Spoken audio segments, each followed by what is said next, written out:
always say that you think you know everything about your own technology, but then you usually end up being dead wrong.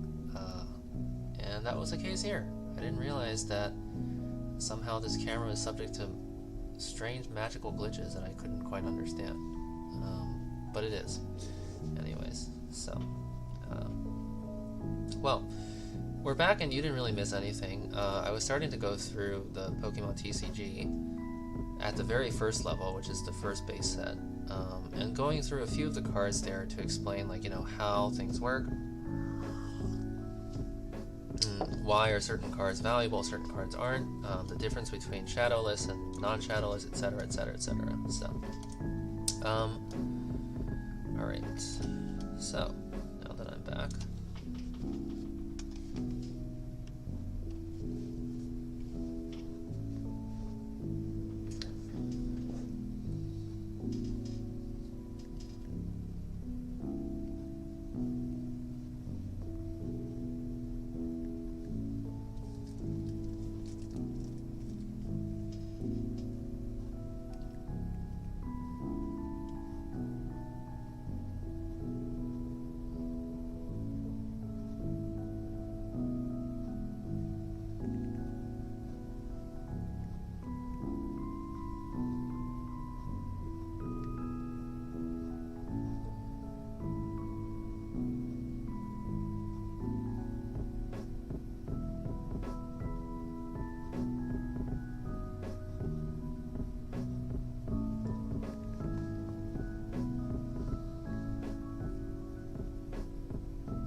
hello guys, can you hear me?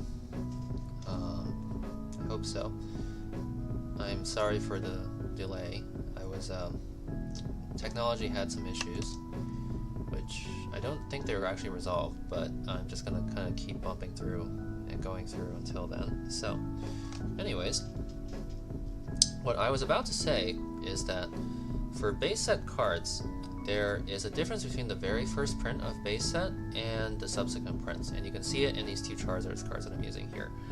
So the very first print had no shadow around the border of the card, which is why you will often see them referred to online and in sales as shadowless Pokemon cards. And you can see it here, like if you can look at this Charizard's frame, there is a slight shadow on the borders of the card, which is why it's called shadowless. In the very first print, there was none. So, shadowless cards are very rare, and they're worth a lot of money. Also, the coloring is like a little bit different. This Charizard is frequently referred to as the Green Wing Charizard, because if you look at the wings, they are a little bit more greenish, I suppose, than the base Unlimited Charizard. And they're also worth a lot more. This one is probably worth around, like, this one here is probably worth about $1,200 for a PSA 8. If this score was a 10, you could probably get like 10k for it, I would say. It's quite a valuable card. But the first edition one, like even this one right here, without grading it at all, I could probably get 10k for it. And if I grade it for a really good grade, you can fetch. I believe the record right now is 400k for a PSA 10. So it's worth a lot. But mine won't ever be worth that much, because if you look at the back of it, there's like a lot of like little creases. It was already a very beat up card when I acquired it, and that was probably why I only spent $180 to buy it about 12 years ago. But you know, it is what it is. So, anyways, a very interesting part of Pokemon TCG history. The first batch of Pokemon cards was mostly illustrated by an artist named Mitsuhito Arita, who was one of like the oldest Pokemon TCG illustrators out there. And he still illustrates a lot of Pokemon stuff, but also he does his own projects now, so it's pretty cool. So the first couple of sets of Pokemon illustrations you're going to see, like the pictures are not like that active most of the time, like they're very like photoshopped or generic poses. But as the TCG went on, like people started to get more and more abstract with the way that they actually draw the Pokemon, which is pretty cool. There's a few cards of interest here. Another one is that I want to highlight is the Machamp card. So Machamp, a lot of people have a first edition copy of this card, but it's actually not worth very much money, because the problem with Machamp is every single starter deck had a first edition Machamp in it. So Machamp is the only card in a set which will always be first edition. In fact, there does not exist a non-first edition version of the Machamp. So if you see a first edition Machamp, don't ever pay too much for it because there are a lot of copies of it out there. That's just the unfortunate truth. It is worth a little bit more money if it's shadowless. Like you can see here, there's no shadow on the frame. So, but that's a bit of an exception. Generally, they're not worth very much money. So these are the holo cards of the base set. Now if we start flipping through and going to the other cards of the set, there's some other pretty cool things. A lot of these cards, especially in the first couple of sets, Pokemon used to have a lot of printing errors.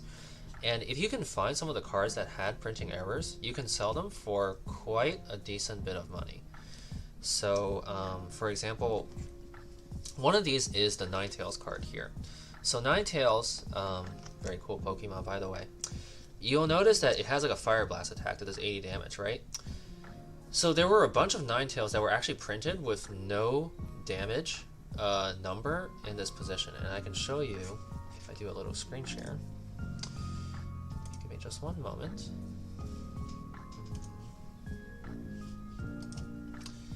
Alright, so if I go to eBay, you can find it here. So if I search for no damage Ninetales, there you go, see? Right there. Yeah, look at that. Isn't that a crazy error? So, again, just for comparison, if I can find my card, you will see that, so this Ninetales is the regular one with 80 damage for the attack, and then there also exists this version which has no damage at all. And it was only on a certain very select print of them. So this card sells for quite a bit of money. So you can see here, this guy is asking 10k for this exact card. I don't know if he's going to get 10k, but we can actually see if we... and it's always a good idea if you're buying stuff on eBay, look at like what the sold price of something was. So if you look at sold items... Okay, so maybe not that much actually. So probably it goes for closer to... Okay, so PSA 6, so maybe that's why. This one only graded a 6, so but it's still, even if it's 6 out of 10 and it's worth $1,000, that's not bad at all. So the idea is basically just to tell you that error cards can go for a lot of money, and I wish I had one, but not of this particular card, unfortunately. What else? Well, while I'm just going through random trivia here, another interesting card for trivia purposes is this Pidgeotto card right here. Why is that?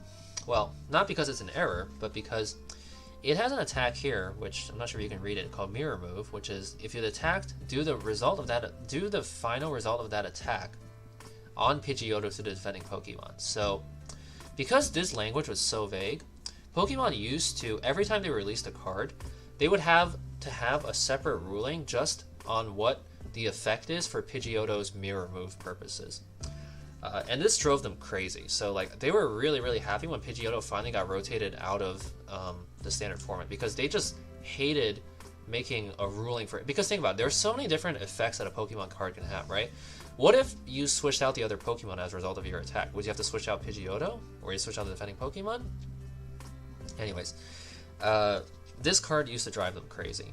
And it was only like a obscure little like rare card, so very unusual back then. There's a couple other cards that have like interesting like little errata on them, just for purposes of this.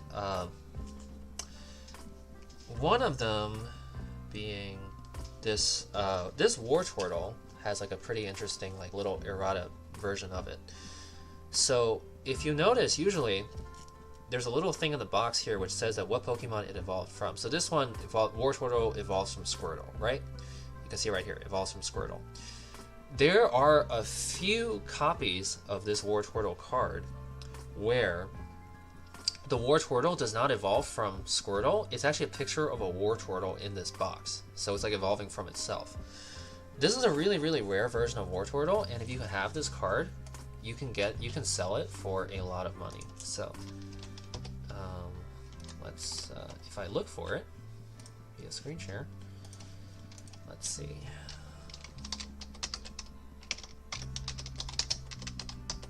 All right, Wartortle error. So if I look for this, yeah, you see right here, this guy's trying to get 2K for it. Look at that.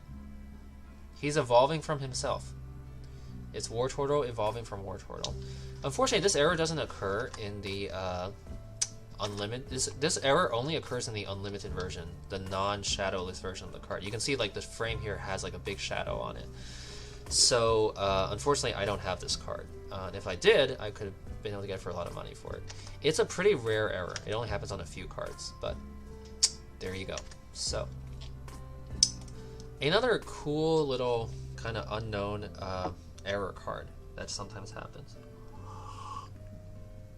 There are a couple of other errors which are kind of really rare, so they don't really warrant a mention. But I will give you guys another little bit of interesting trivia, which is this Kadabra card. Funny fact, for a very, very long time, Kadabra was completely banned from being printed as a Pokemon card. And the reason for it is really crazy, which is that there is a Russian magician named Yuri Geller. And Pokemon, he alleges that Pokemon copied the Kadabra card from him. Let me see if I can find a picture of this dude for you. So I'm going to do my screen share. Yuri Geller. Yeah. So here is an article where he basically admitted that well, he no longer wants to sue the Pokemon Company for it. And this is really good for the Pokemon TCG because while he was suing them, they could not print a Kadabra card, period. Oh, there you go. There's the man, right there. And he was the guy who apparently kind of copyrighted the spoon bending trick, you could call it. So he was not a big fan of Kadabra, let's just say. And because he wasn't a very big fan of Kadabra, they couldn't print a Kadabra card because they were afraid of lawsuits from him. But recently he basically admitted, or he said, you know what, I give up. It's okay, you guys can print it. It's been 20 years since I started this lawsuit. So I don't know if the Pokemon Company is going to print this card again. I really hope they do, because Kadabra is, as you know, is a necessary step to getting Alakazam on the field. And it basically meant that if you couldn't print Kadabra, you couldn't have any Alakazams in the TCG. They got around this by making Alakazam a basic Pokemon. So basically there's some version of Alakazam, like the Gigantamax Alakazam, which basically doesn't require an evolution from Kadabra. And that's kind of how they got around this error. But it was driving them crazy for a long time. So hopefully we will see Kadabra cards in the TCG again soon. But basically the last Kadabra TCG card was printed in 2005, I think. So it's been out of rotation for a long, long time. Well, anyways. Here's another little interesting errata, which is on some first edition cards, which is actually, you notice this Caterpie says HP 40 instead of 40 HP. This was an uncorrected error, which meant that like they never bothered to fix this. All the Caterpies ever printed from the base set have this error. Like you see that it's normally supposed to say HP 40 is what it's actually supposed to say. But uncorrected errors are generally not worth as much as corrected ones, because corrected ones tend to be rarer. Like usually they manage to only correct like a small batch of the cards, and then the corrected ones sell for more money than the uncorrected cards. That's usually how it goes. But well, anyways. Anything on this page? Let's see. So for some of the Diglett cards here, this is not a particular error here, but there are error cards where the fighting symbol was rotated 90 degrees. So let's see if I can find this. Let's see, Diglett error. Okay, yeah. So it doesn't really sell for very much because it's a very common error, but I will show you real quick. It's kind of cool because you can see here that the fighting symbol in the middle is rotated 90 degrees, which is really weird, but apparently it was a common error with Diglets up this time. So that was that glitch. Not an error, but this Charmander card here sells for, if you get a PSA 10 of this Charmander, which means that PSA 10 means that the card is perfect. There's no scratches, no indentations on the card, no anything.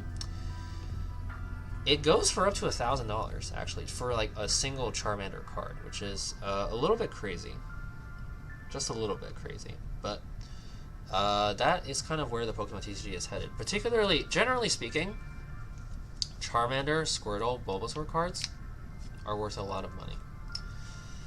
That's just how it is. Another one, interesting one. This Pikachu card. So this Pikachu has a few versions where it actually has red cheeks instead of yellow cheeks. The reason for that being, the original artist here, and you can see his name, Mitsuhiro Arita. So he drew Pikachu with yellow cheeks, and the people at the Pokemon Company originally thought that he was wrong, and that Pikachu was supposed to have red cheeks. So they actually retconned this card to have red cheeks in a few of its printing copies.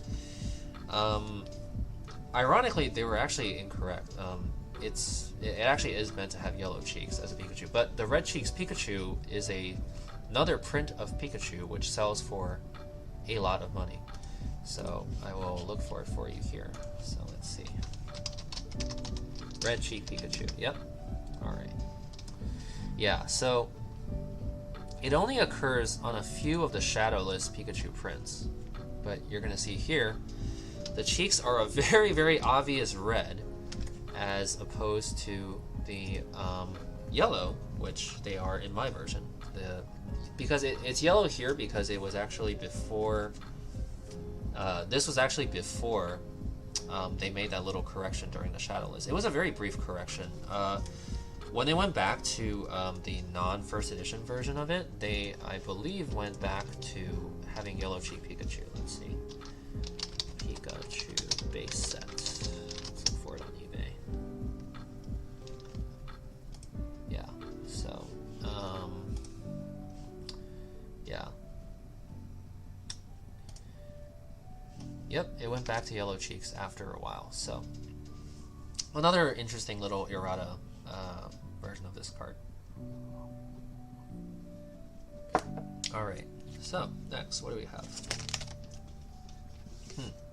Voltorb.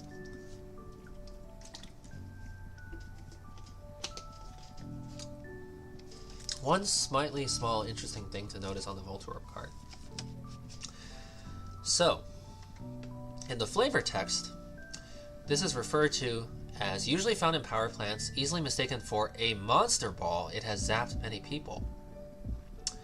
So it's referred to as a monster ball, but of course what it's actually trying to say is a Pokeball.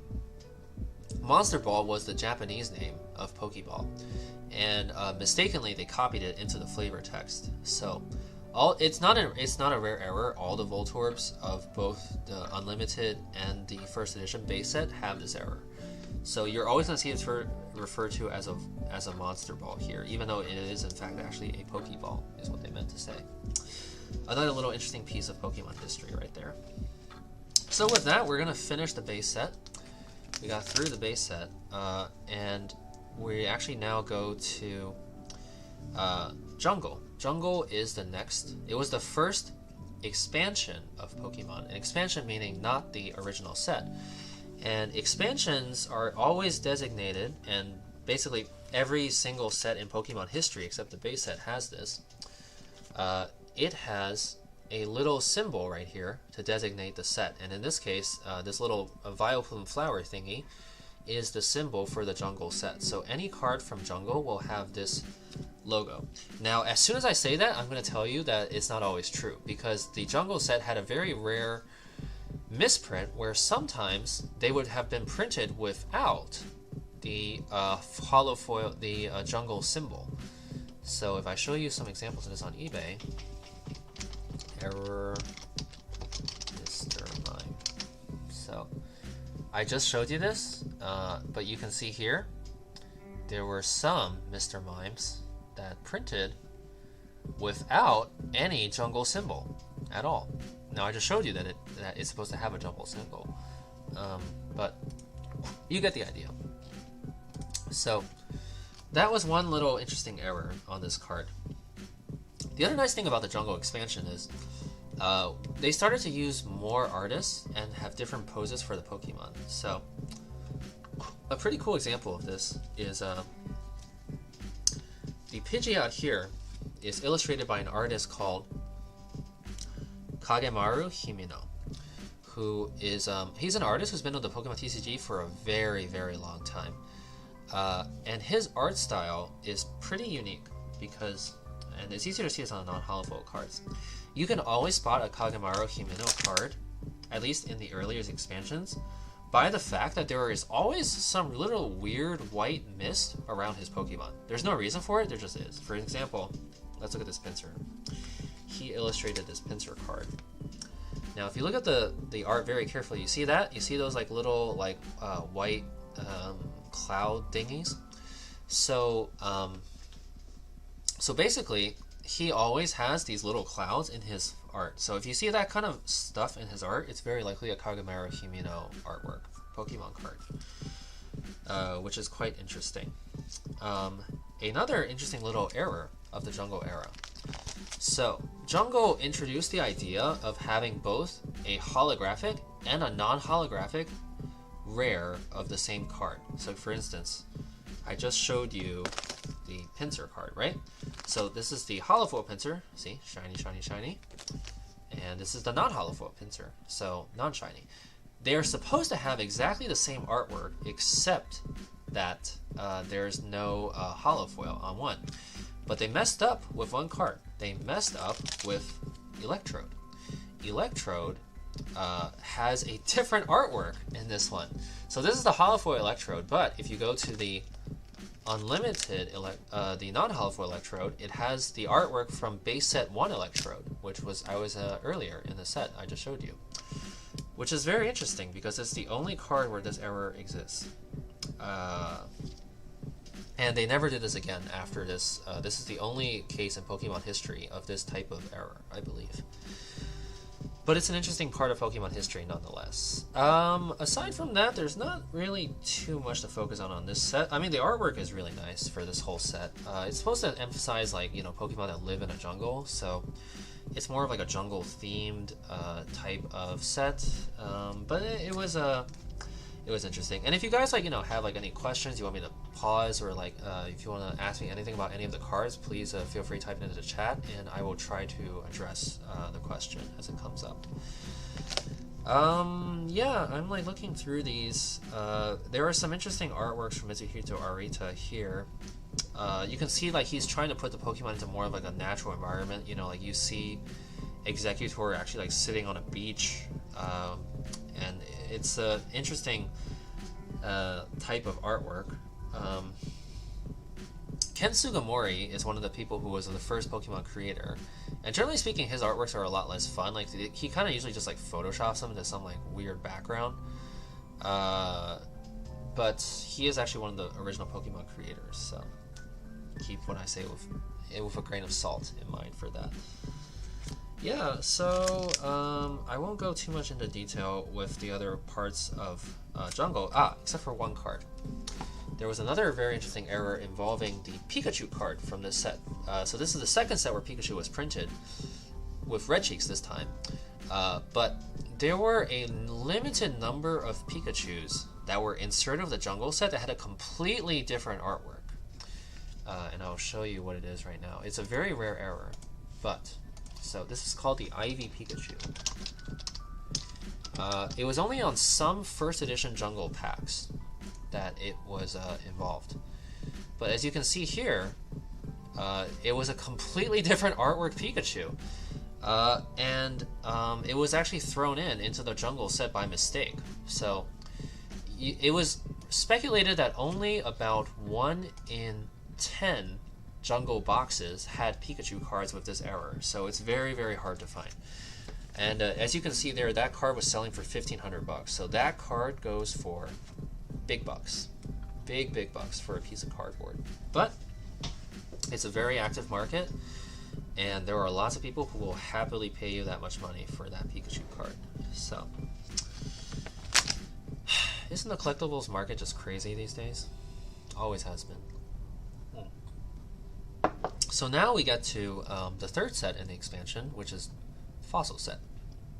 Fossil was an interesting expansion because it introduced the idea of, well, noticeably introduced the idea of fossil Pokemon, which are Pokemon which are revived from fossils. It was a really awful concept. They were very, very hard to play in the TCG. Most people never really bothered, and they were not like a really viable type for a long time. Maybe they are now. I don't know the modern TCG as well. But it also introduced the legendary birds, the bird trio, Articuno, Moltres, and Zapdos. So it was an notable expansion for that. I will use this card to illustrate something that I forgot to mention to you guys before, which is there were certain cards. You see this here? Pre-release.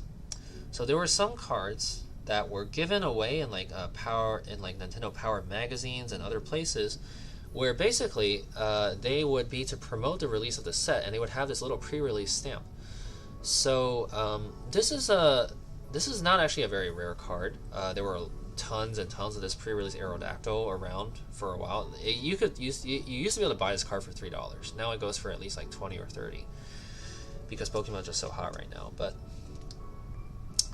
so yeah, so they did this for a while. They made these like pre-release cards. And in fact, another interesting error was that they had a Raichu card from the base set, which was a pre-release Raichu.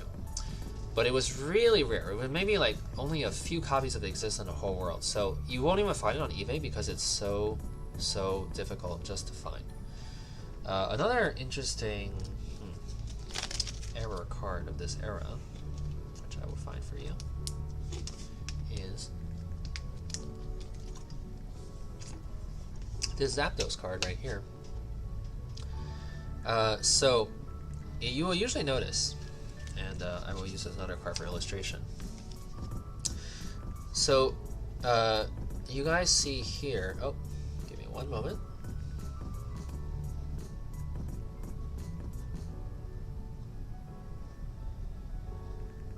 Okay, sorry. I am getting my camera back into connection mode.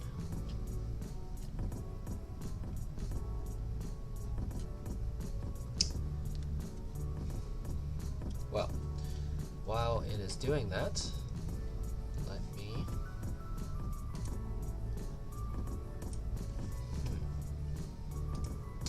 I will use my own camera for a second for this.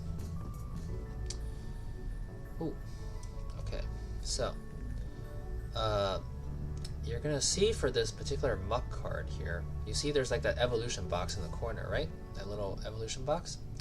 Well, let's see if I have my live scene back yet. Sorry, this sometimes happens with the camera, that it goes a little bit AWOL. Maybe if I restart it, it will get better. Let's see. Ah, here we go. Okay. So, this card has a little evolution box here, right? All of the Zapdos cards of the Fossil set were printed with an error where this evolution box is missing the holofoil. So you see, there's that little corner there has like a bit of light on it because it's supposed to have a holofoil actually, but for whatever reason, they decided not to do it. Or it was like an error. So this is the only card in the WTC era, the Wizards of the Coast era, which has this particular error style. It's very interesting, but it's not a particularly valuable error. So if you see people like selling this on eBay, they're like, oh, error Zapdos. It's not really that rare. Most of the Zapdos cards of this era had this problem. So don't pay more for it just because it has that error. It's not that rare.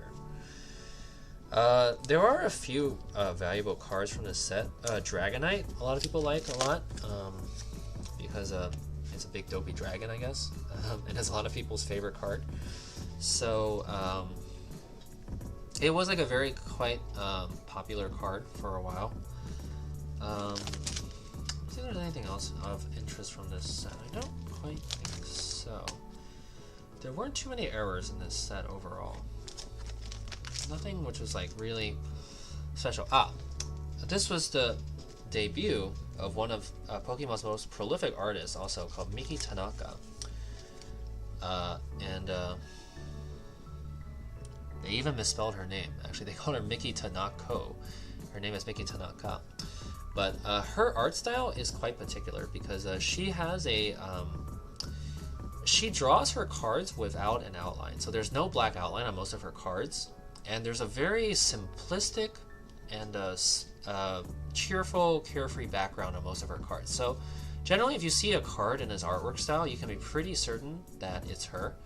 And you can see it's a quite a weird card. The Slowpoke is like too small. It's like way in the background of the card. She's a very quirky artist, but she has done a ton of really cool cards for the TCG. So I'm a big fan of her artwork. And she made her debut in the Fossil set of cards. So, very cool lady. Anyways, we go on to the next set, Team Rocket. Now, something that I kind of forgot to mention is that the base set of Pokemon cards goes for a lot of money. Like some of the holos go for hundreds of dollars. The Charizard goes for like 10,000. Every set after, well, the Jungle, Fossil, and this set I'm about to show you right now, Team Rocket. None of the cards from these sets are, relatively speaking, worth that much money. Like, it's relative, but they're not worth as much as I would say the base set is. And the main reason why is supply and demand. There is a big supply of these cards. A lot of these cards were printed. And so now the price is kind of high because people are demanding these cards a lot. But compared to base set, there are a lot more copies of all of these cards than the base set cards. So they are not as expensive for that reason. Which is not to say that they didn't have very cool cards. So Team Rocket was the expansion which began the concept of like evil Pokemon, which like Pokemon which are owned by Team Rocket and they're dark in nature. They're dark and they have some defining characteristics. One is that they have much lower HP than their non-dark counterparts. For instance, Dark Charizard only has 80 HP, and whereas the regular base set Charizard has like 120. So the trade-off is that they do more damage, but they're harder to use because they have less HP. And they also have like a very unique dark frame. So the frame is like a darker black as opposed to the golden frame that they usually have. Now, there are also a number of errors associated with this set which are kind of interesting. One is that a lot of the Dragonite cards in this set were printed without any holofoil at all. But they're still considered like the holofoil version of the card, which was kind of like an interesting error at the time.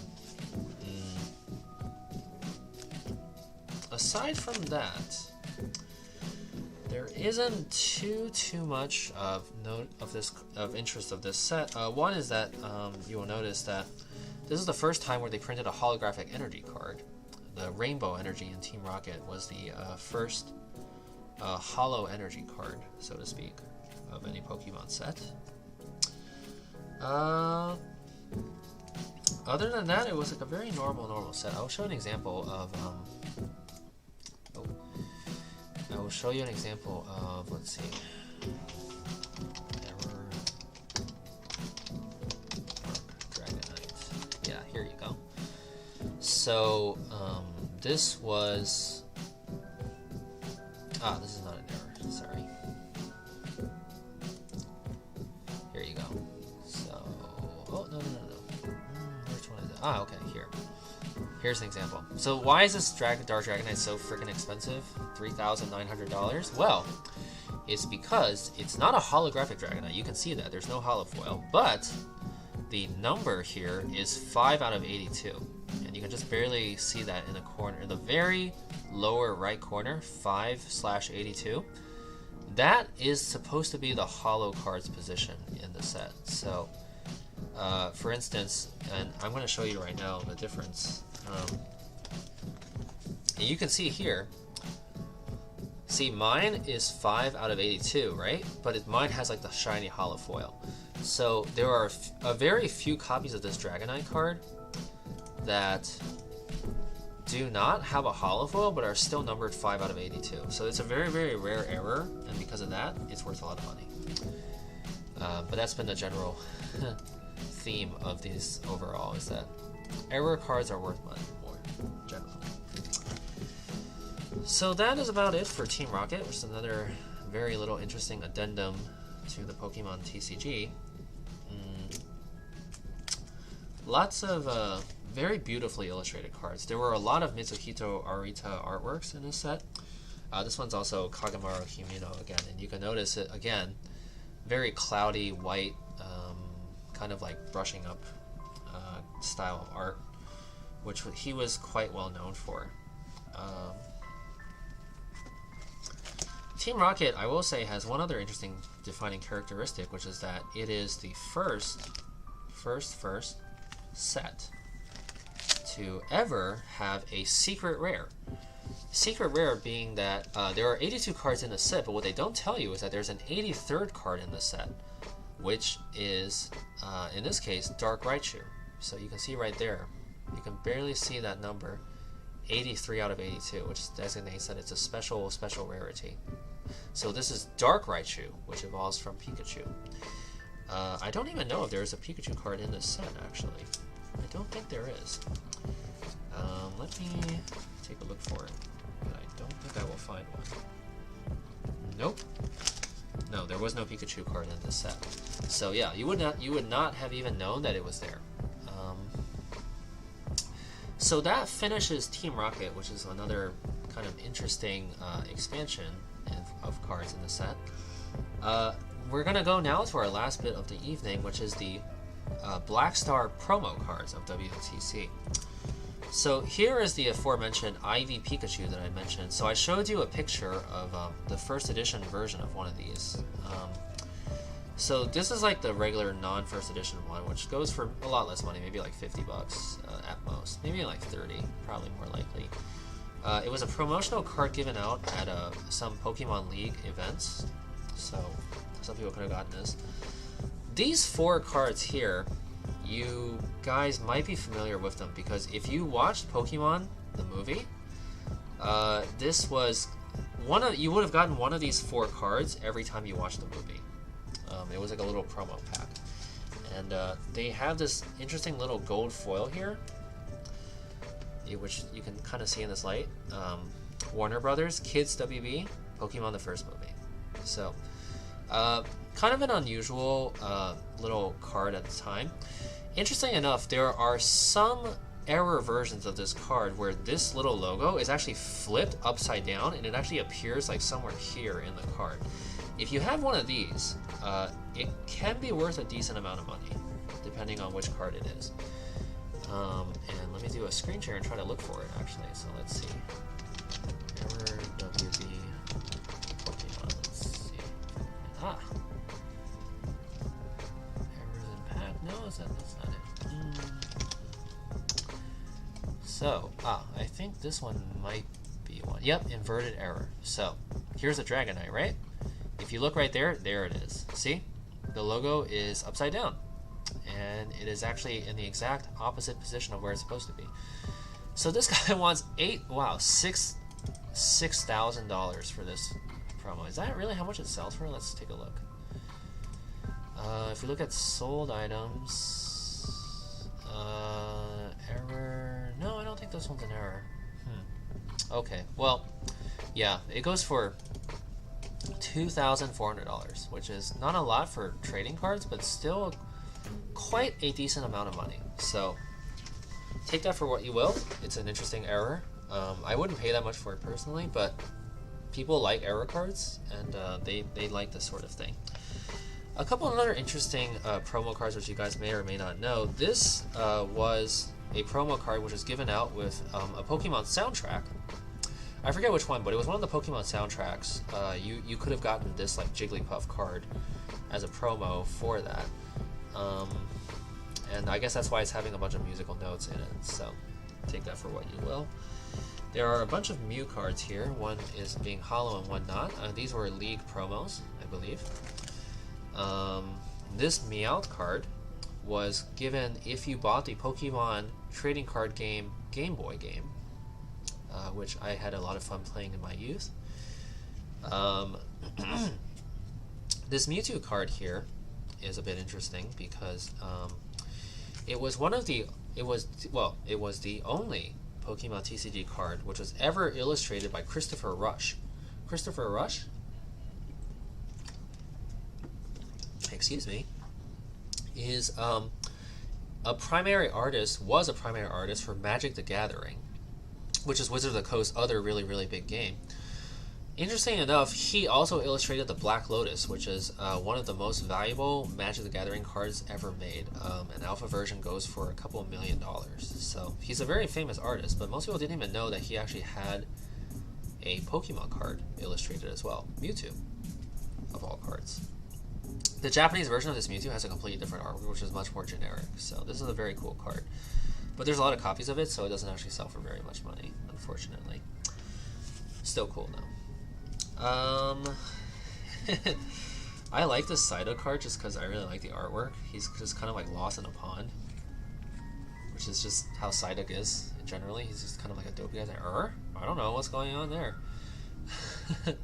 He's kind of like Homer Simpson taking a bath there.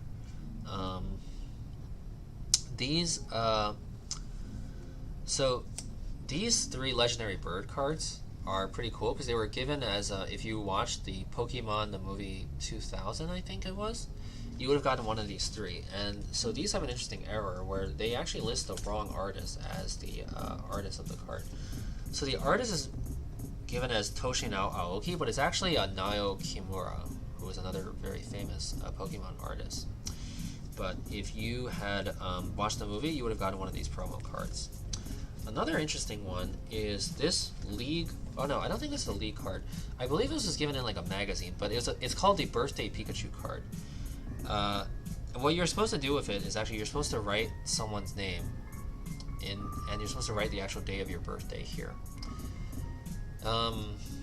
I gave one of these copies to my sister actually, and I wrote her name in it, which I kind of regret now because it completely destroyed the value of this card. This card is worth like $200-$300 if you don't write anything in it, but it's okay because I love my sister, you know. So, and a lot of people did that. They kind of destroyed this card. So like if you find like a copy which does not have like any writing on it, it goes for a lot of money. But hey, what's $300 to a family love, right? This Pikachu card is kind of an unremarkable League card, but it's interesting just because. Do you guys know what game this is? This is not a drawing. This is actually a screenshot. So this is a screenshot of Pokemon Snap. So this is actually like a picture from Pokemon Snap that they turn into a card, and it's the only card that I know of where instead of Illustrator it says Photo Gakuji no Moto. Okay, so they took a contest for Pokemon Snap where they said if you pick a really interesting Pokemon Snap picture, we will use it on a Pokemon card, which is what they did. By the way, Pokemon Snap is coming out later this year, I think, and I'm really, really psyched for it to come out because I never got to play the original one, so I'm going to be really psyched to play this one for a change. Then we have like a whole bunch of like Pikachu promos that are not really that like interesting to talk about. I am blocking the frame again, so I will hide myself. This Entei card was given as like a video promo, I think, if you watched a certain movie. You'll notice I have 2 blank spaces here. I have 2 blank spaces here because these are the 2 most expensive promos in the whole Pokemon TCG, and there's at least one of them, for the life of me, of which I cannot get because it costs like $600 to $800 to buy right now, and I just can't put up that kind of money. The other one is a Pokemon Center card, which I actually have this card, but the problem is like I haven't taken it out of its wrapping because it's so damn expensive.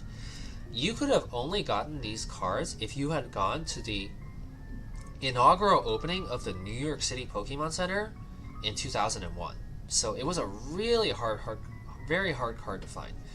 And that's why copies of it are selling for so much money on eBay right now. So I'm still trying to get Lucky Stadium, which is the other one. But you see, nowhere else in the world, Pokemon Center, New York. PokemonCenter.com. A very interesting piece of Pokemon history. I was lucky to get this for around like $200, but it's very hard to find these cards right now. And I just can't justify the money, you know? So take that for what you will.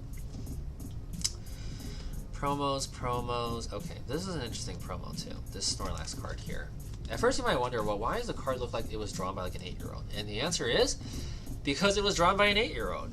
This card was a contest entry. So people, they asked for entries to draw your Snorlax, and they picked a little kid who was the winner. If you think about it, it's actually a pretty cool artwork. I mean, look at that big Z that he drew there. You know, like he drew the Z first, and then he drew the Snorlax on top of it, which took a lot of thought. So Mr. Craig Turby. I have no idea what he's doing now. I'm pretty sure he's not a Pokemon card illustrator, but he will forever be known as the kid who got his card turned into a Snorlax promo card, which is quite rare. There's not that many copies of this card. So, an interesting little look here. This is not an official promo, but I have it here because it's interesting. It's the Ancient Mew card, which was given to a lot of people for watching the Pokemon movie. It's not too hard to find a copy of this. You can actually get it pretty easily for not that much money at all. But interesting piece of Pokemon history nonetheless. I think that's it for the cards that I'm going to go over today. Not quite. This is an extra copy of Gyarados from first edition base set and an Arcanine that I have, which is all I'll say about that. But here, if you guys remember at the very beginning of this chat, I mentioned that this binder is what I call the Southern Islands binder, and it was because originally it was meant to house these 18 cards here, which is the Southern Islands collection of Pokemon cards. It was a very limited edition Pokemon card set. You would have gotten the whole binder and all the cards together. I think it was like $24.99 at the time of retail. Now this Mew, if you can get like a perfect copy of it, sells for something like I don't even want to guess how much, but a few $1,000s, I believe, if you have a PSA 10 of this Mew, and there's very few of it. Most of them are PSA 9s because, like, as you can see here, there's usually like a little bit of corner wear. It's very hard to see in the camera here, but there's like probably this card would get like a 9 or an 8 if I got it graded. But this Mew card is very, very rare. All of the cards in this set have really useless attacks because they're not meant to be used in like competitive gameplay, but it was just like a promotional set. And it's an interesting piece of Pokemon TCG history anyways. So if you can see here, this is the artwork for the card, but just superimposed like on like little poster things that they had. So yeah, that kind of wraps up my little spiel for this evening. I hope you learned some interesting things about the Pokemon TCG. And I hope you turn back in later weeks. I'm going to talk about more sets and more history. So yeah, so thank you. And if you have any further questions, feel free to reach out to me somehow, and I'll be happy to walk you through the rest of my collection with you over time. But aside from that, I will see you guys later, and have a good evening. So yeah, and happy Chinese New Year if you guys celebrate Chinese New